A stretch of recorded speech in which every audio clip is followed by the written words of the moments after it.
butun dunyo bo'yicha xavfsizlik xizmati idorasi, tashkiloti mustahkam bo'lsa, davlat mustahkam bo'ladi.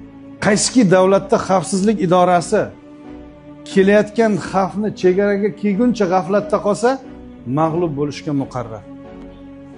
Xavfsizlik xizmati xavf chegaraga kelguncha aniqlab beradigan tashkilot. Bugun xavfsizlik tashkiloti faqatgina chegara, hudud emas, faqatgina poraxo'r bilan kurash emas, yoki faqatgina narkotika emas, terrorizm emas, bugun axborot, kiber xavfsizlik, davlatning ustuni, davlatning tayanchi, davlatni davlat qilib turadigan tashkilot ekanligini dunyo ko'rsatdi. Kechroq davlatni xavfsizlik xizmati kuchli, qattiq turibdi. Tarixi bor, qattiq turibdi. Qaysidir xavfsizlik xizmatda degradatsiya bor, davlatda degradatsiya bor. Shuning uchun sizlar hazilakam kasb, sizlar hazilakam vazifa, hazilakam yo'nalish tanlamadingiz.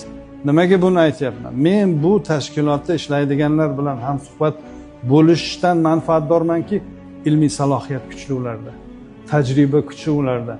Haqiqiy bu soha vakillarini vazbinligiga hayron qolganman, donishmandligiga hayron qolganman, arqoni uzunligiga hayron qolganman. Abdulla Qahhor asarlarida so'zlar shunday edi. Chorpoyani bittasini olsang og'nab qoladi. Ortiqcha so'z yo'q edi deganda, bu soha vakillarida ortiqcha so'z yo'q. Bu nimada?